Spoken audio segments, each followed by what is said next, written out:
ఈ లోకంలో ప్రతి మనిషికి ఏదో ఒక బాధ ఉంటుంది. ఆ బాధని అన్నిటికీ కారణం.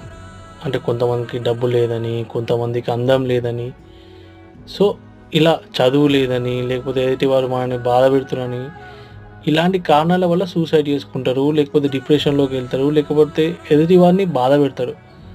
మనుషులకే కాదు, ప్రతి ప్రాణికి, పిట్టలకు గానీ, లేకపోతే జంతువులకు గానీ, ప్రతి దానికి ఏదో బాధ ఉంటుంది. ఇప్పుడు ప్రాణం ఉన్నదానికి బాధ ఉన్నది ఓకే. ప్రాణం లేని రోబోట్‌కి కూడా బాధ వచ్చి సూసైడ్ చేసుకుంది. కొత్త న్యూస్ విన్నారా ఇది? అంటే మీరు అర్థం చేసుకున్నారా? ఒక మనిషినే కాదు, జంతువులనే కాదు, ఒక ప్రాణం లేని రోబోట్‌ని కూడా ఎంత బాధ పెడతారో. దానికి చెప్పలేనంత పని చెప్పి, దానంతట అదే చచ్చిపోయేటట్టు చేసిన మనుషులు మన భూప్రపంచం మీద ఉన్నాడు.